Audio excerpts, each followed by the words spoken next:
เวียงสวรรค์นั้นงามแท้แม่สมดังคำสมเสอเขาเอ่ยกันว่าเวียงทอง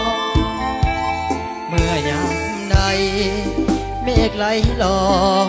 ยละลองบ่เห็นหน้า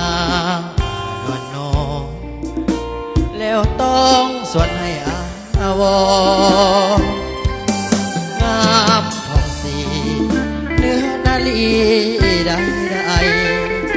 เจ้าสร้างบุญปางใดเสริมส่งให้เจ้างามงอนเด่นเพียงใดห้องหัวใจจะว่างบ่อายขาดผู้สอง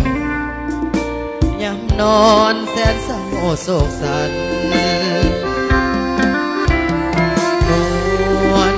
น้องวิ่งยังสวรรค์คนดีเจ้าเป็นเทพีวัดเมืองแห่งนี้มานานเนื้อนวลขาวหอมสองพวกแก้มเบ่งบานหายิ่งได้บ่ปานยิ้มหวานและลื่นสื่นใจเมืองสวรรค์ปั้นเจ้าให้งามเด่นแม้นสายใดได้เห็นแล้วอยากเป็นเพื่อนดวงใจ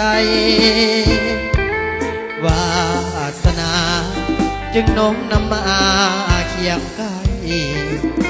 สมดังดวงใจไฟฝันหักนางแน่นอน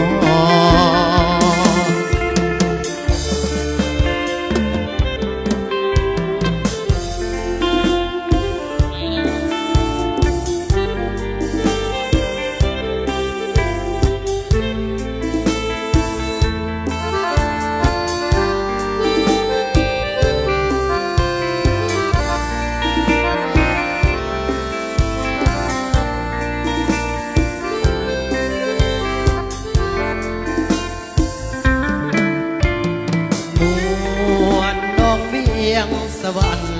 คนดีเจ้าเป็นเทพี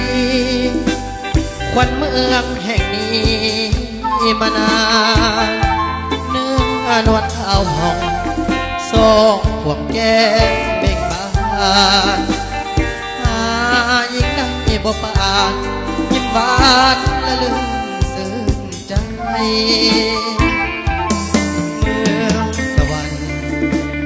เจ้าให้งามเด่นแม้นสายใดได้เห็นแล้วอยากเป็นเพื่อนดวงใจวาสนาจึงโน้มนำมาเคียงใกล้สมดังดวงใจไฟฝัน